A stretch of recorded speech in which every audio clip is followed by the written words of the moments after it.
मांग संख्या 29 से आपने विचार रखने का मौका दिया, धन्यवाद। मैं आपके माध्यम से 2-3 बातें निवेदन करना चाहूँगा कि कोरोना काल के दौरान जीवन सबसे महत्वपूर्ण था इंसान का। उस दौरान नगरपालिका क्षेत्र में और नगरपालिका के आसपास के क्षेत्रों में पूरे राजस्थान के अंदर जिस तरीके सरकार के अस्पताल में ऑक्सीजन की कमी थी, उस कमी को दूर करने के लिए बेहतरीन कोई काम हुआ जीवन बचाने के लिए, वो राजस्थान के मुख्यमंत्री जी को नगरपालिका के माध्यम से ऑक्सीजन प्लांट लगाने किया। माननीय सभापति महोदय, राजस्थान में नगरपालिका के माध्यम से 27 जिलों में 76 राज्य के चिकित्सालयों में 119 मेडिकल ऑक्सीजन प्लांट हमने लगाए, जिसपे करीब सरकार ने 80 करोड़ रुपए के आसपास लगाए और जिसका फायदा आज भी सारे राजस्थान के लोग इस फायदा ले रहे हैं। इसके लिए माननीय मुख्यमंत्री जी का धन्यवाद। मैं आपसे निवेदन करना चाहूँगा कि इंदिरा गांधी शहरी क्रेडिट कार्ड योजना, निश्चित तौर पे भय का वातावरण बना हुआ था, रोजगार था नहीं। उस दौरान जो फैसला किया गया सरकार ने जनता के हित को देखते हुए कि 50-50 हज़ार रुपये का जो ऋण था बेरोजगारों को दिया जा रहा है, वो महत्वपूर्ण फैसला था। रोटी नसीब नहीं हो रही थी, धंधा नहीं था, सारा कुछ धंधे बंद हो गए थे। खास करके जो दस्तकारी लोग थे, जिनके हाथ से काम करने वाले लोग थे, उनकी हालत बहुत ज़्यादा खराब थी। एक मानवीय दृष्टिकोण अपनाते हुए मुख्यमंत्री ने जो फैसला किया, वो फैसला भी काबिल तारीफ है। और अभी से सिरोही से आने वाले हमारे साथी कह रहे थे कि सरकार ये बताए कि कितने लोगों ने अप्लाई किया। मैं आपके माध्यम से निवेदन करूंगा, अब तक 1.4 लाख लोगों ने बैंक के माध्यम से आवेदन किया है इस लोन के लिए। जो आवेदन हो चुका है, जो आवेदन लोगों के पास हो चुका है, जो लोन, इसलिए मैं मुख्यमंत्री जी का धन्यवाद करना चाहूँगा। और मैं माननीय मंत्री जी हाउस में बैठे हुए हैं, RUDF का जो फंड जो बंद कर दिया गया था, उसको वापस उन्होंने चालू कर दिया गया, इसके लिए मुख्यमंत्री जी का धन्यवाद। माननीय सभापति महोदय, मैं आपके माध्यम से निवेदन करना चाहूँगा, मंत्री जी हाउस में बैठे हुए हैं, पहली दफ़ा नगरपालिका क्षेत्र में, JDA के क्षेत्र में, नगर निगम के क्षेत्र में से जो सरकार के प्लॉट जो अलॉटमेंट किए जाते थे, जो अलॉट किए जाते थे, उनको चेंज कर दिया जाता था, कोई पूछने वाला था नहीं उनका। और पहली बार मंत्री जी ने अपने स्तर पर जो फैसला किया कि 6% ब्याज के साथ हम उसकी रकम लौटाएंगे, अगर रकम नहीं लेगा तो उसके बराबर का हम प्लॉट देंगे। उसमें 3 प्रावधान किए गए, जैसा प्लाट वैसा का वैसा उसको प्लाट दूसरी जगह हम दे सकते हैं। अगर कोर्ट में मामला पेंडिंग है तो पहले एफिडेविट फाइल करना पड़ेगा, कोर्ट से विड्रॉ करेगा केस को, ताकि उसको कंपनसेट किया करे। ये महत्वपूर्ण फैसला है, ये छोटा फैसला नहीं है। लंबे समय तक लोग चिल्लाते रहते थे कि हमने प्लॉट अलॉटमेंट और सरकार की तरफ से, और उस प्लॉट की पोजीशन उसको मिलता नहीं था। ये बहुत महत्वपूर्ण फैसला है। माननीय सभापति महोदय, मैं निवेदन करना चाहूँगा आपसे कि जिस तरीके से शहरों की आबादी बढ़ रही है, ये सरकार के लिए चिंता का विषय है। और ये बहुत महत्वपूर्ण डिपार्टमेंट है कि हर गांव का आदमी शहर की तरफ दौड़ना चाह रहा है। शहर के अंदर सारी फैसिलिटी होती है, स्कूल होता है, कॉलेज होता है, और जितनी नगरीय सुविधाएं होती हैं, स्विस एमिनिटीज होती हैं, वो शहर में ज़्यादा बेटर होती है। इस पलायन को रोकना बहुत महत्वपूर्ण काम है। सरकार इस पर कोई ना कोई विचार करे, ताकि गाँव से जो माइग्रेंट होकर लोग शहर में लोग आ रहे हैं, वो कहीं ना कहीं रुके, तब जाके नगरीय जो व्यवस्था उसको ज़्यादा बेहतर तरीके से कर पाएंगे। माननीय सभापति महोदय, मैं आपसे माध्यम से निवेदन करना चाहूँगा कि प्रशासन शहरों के संग जो अभियान था, वो निश्चित तौर पे बहुत बड़ा अभियान था। 22 डिपार्टमेंट के लोग उस अभियान के दौरान बैठे हुए थे। नगरपालिका में काफ़ी लोगों के म्यूटेशन के काम थे, किसी के खांचा भूमि के पैसा जमा करने थे, किसी का नक्शा पास होना था, किसी निर्माण की स्वीकृति होनी थी, और लंबे समय तक लोगों के पटे भी जारी होने थे। वो नगरपालिका इस कैंप के माध्यम से हुए और अभी भी जारी हैं। और मैं उम्मीद करता हूँ, मैं सरकार से अपील करूँगा कि रिवाइज कैंप फिर इसको चालू करे, ताकि जो लोग वंचित रह पाए हैं उन लोगों को इस बात का फायदा हो। माननीय सभापति महोदय, मैं आपके माध्यम से निवेदन करना चाहूँगा, सरकार ने पहली बार नीतिगत फैसले किए हैं, 2-3 संशोधन किए हैं नगरपालिका एक्ट के अंदर।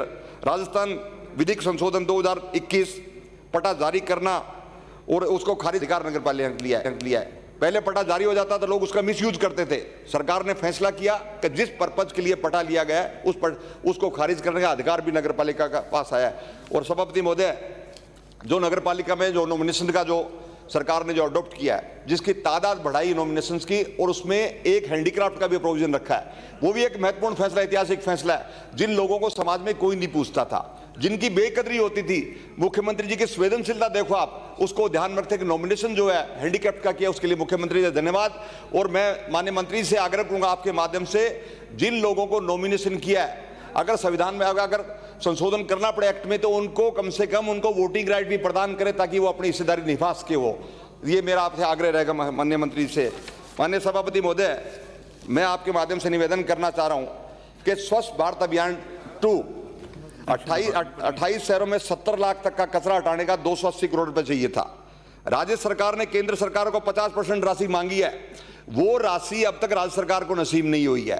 अब राज्य सरकार को राशि नहीं मिली केंद्र सरकार की तरफ से, तो आप क्या क्या उम्मीद कर सकते हो किस तरीके से हम उस काम को सिरे चढ़ा पाएंगे। इसलिए मैं आपके माध्यम से, हमारे अपोजिशन के लीडर बैठे हैं, मैं इनसे भी आग्रह करूंगा कि केंद्र सरकार से रिक्वेस्ट करे कि जो राशि आपने तय की है यूडीएच में, इस बजट के दौरान, इस बजट के केंद्र सरकार का जो बजट था उसमें 76,549 करोड़ का प्रावधान किया यूडीएच के अंदर किया हुआ है, जिसमें स्वच्छ भारत अभियान के तहत पैसे का अभी तक उसमें खुलासा नहीं किया भी कितना पैसा हमने डिसाइड किया। कम से कम ये अगर क्लासिफाइड करते तो पता लगता है कि कितना पैसा हमने किस किस मत में रखा गया है। मैं आपके माध्यम से निवेदन करना चाहूंगा कि इस पर जरा गौर करें, और ताकि जो अभियान जो माननीय प्रधानमंत्री जी, माननीय मुख्यमंत्री जी अभियान को चलाया, इस अभियान को हम आगे बढ़ा सके।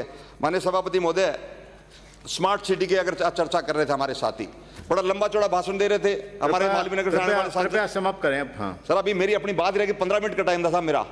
वो टाइम आपका रिवाइज हो गया। आप आपने अपना टाइम ले लिया, टाइम रिवाइज हो गया, आप प्लीज समाप्त। नहीं, मेरे क्षेत्र की मांगे सब करिए, बात करिए, कंटिन्यू करिए आप। नहीं, मैं मुझे 15 मिनट का टाइम डिसाइड किया गया साहब। कंटिन्यू करें, आप कंटिन्यू करें, बोले।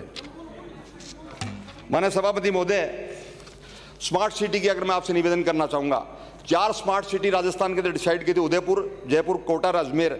72% काम उदयपुर में हुआ, 27% काम सबसे कम जयपुर के प्रोजेक्ट के दौरान, 40% कोटा में, 55% अजमेर में। उदयपुर में 72% काम हुआ है। इसके बारे में गौर करने की बात है, उदयपुर में 72 क्यों हुआ है? क्योंकि केंद्र सरकार ने स्मार्ट सिटी का पैसा रोक लिया गया है, ये काम धीमे हो गए। इसलिए केंद्र सरकार ने जो घोषणा करी थी बजट में वाई तो ले ली है, लेकिन फिजिकल जमीन पे उतारने के लिए, काम करने के लिए केंद्र सरकार ने पैसा रोक लिया है। इसलिए बहुत ही चिंता की बात हुई, बहुत चिंता की बात है।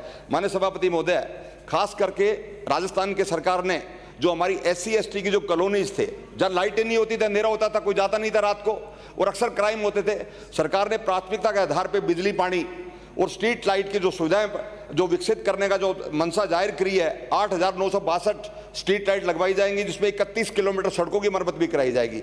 51.81 किलोमीटर की नवीन सड़क भी निर्माण कराई जाएगी। ये मुख्यमंत्री जी का फैसला है, इसलिए मैं मुख्यमंत्री जी का धन्यवाद करना चाह रहा हूँ। माननीय सभापति महोदय, 1 लाख से कम जनसंख्या वाले शहरों में जोनल और सेक्टर डेवलपमेंट प्लान जो अनिवार्य नहीं होगा, ये भी बहुत बड़ा फैसला, क्योंकि छोटे छोटे शहर है, प्लान कोई है नहीं सरकार के पास में। तो ये जो फैसला किया है, ये निश्चित तौर पे फैसले की तारीफ की जानी चाहिए, और अधिनियम 2009 में हमने इसमें संशोधन भी किया है।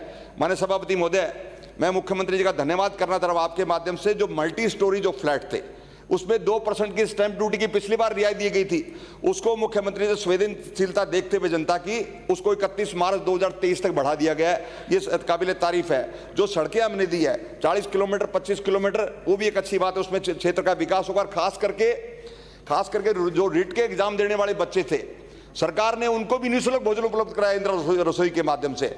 ये भी एक अच्छा कदम है, एक सामाजिक तौर पे बहुत बड़ा काम है। लॉकडाउन के दौरान जो लोग बेचारे गरीब लोग थे, उनको भी हजारों की तादाद में पैकेट बांटे गए ताकि वो भूखे नहीं सोए। मुख्यमंत्री का सपना है कि राजस्थान में कोई भूखा नहीं सोए, उसको ध्यान में रखते मुख्यमंत्री जी ने फैसला किया। माननीय सभापति महोदय, मेरी विधानसभा क्षेत्र के 2-3 जो महत्वपूर्ण मसले हैं जिनके मैं आपसे निवेदन करना चाहूंगा कि सादुलसर नगर पालिका में, मैं पिछली बार भी मैंने निवेदन किया था, आज तक उसका रिकॉर्ड नहीं है जमीन का।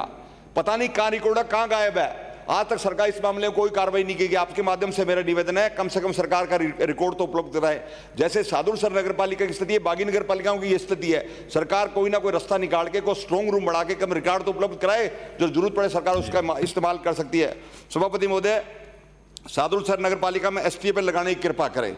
PhD विभाग के माध्यम से जो 2 और टैंक बनने हैं, उनका पटा अभी तक नहीं दिया गया, क्योंकि शहर की आबादी ज्यादा हो गई है, 60,000 के आसपास आबादी हो गई है। 2 और टैंक बनने हैं, सरकार उसमें नगर पालिका पटा नहीं दे रही है। मैं आपके माध्यम से निवेदन करना चाहूंगा कि वो पटे भी कम से कम मिले PhD डिपार्टमेंट को, ताकि हम उस पर काम कर सकें। शहर में आवारा पशुओं की बहुत बड़ी समस्या है।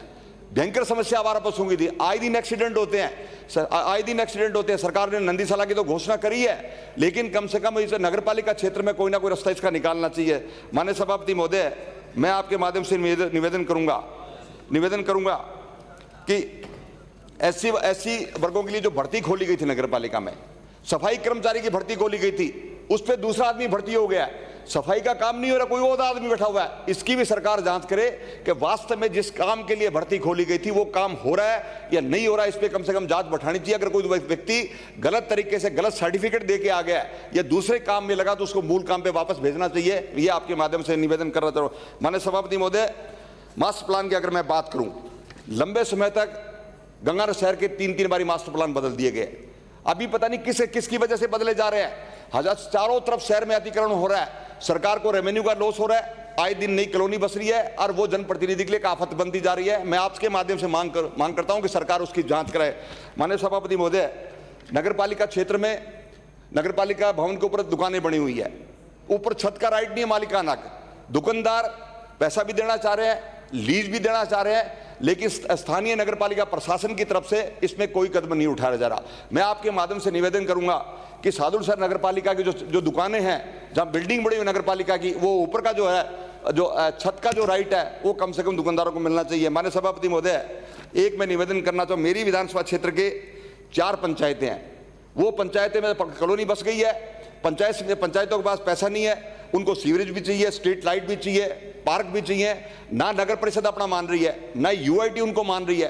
कृपा करके इनका कोई ना कोई रास्ता निकाले। सद्भावना नगर, शालीमार बाग, गुलाबी बाग, 8Z और अंबिका एनक्लेव, ये गंगानगर के चारों तरफ बसे हुए हैं। ये ना तो नगर पालिका क्षेत्र में पंचायत का पार्ट है, पंचायत के पास डेवलपमेंट का पैसा नहीं है। मैं आपके माध्यम से निवेदन करूंगा, सरकार से दरखास्त करें और इसका करें। एक आखिरी बात कहना चाहूंगा। मालवीय नगर से आने वाले हमारे साथी चले गए, वो मेट्रो के बारे में राय दे रहे थे। मैं निवेदन करूंगा आपके माध्यम से, 2016 और 17 का बजट देखिए सरकार का, कि इनके मुख्यमंत्री जी का मेट्रो के बारे में क्या विचार थे, उसके बाद ये राय देनी चाहिए। उसका बहुत बहुत धन्यवाद। Thank you Shri Ram.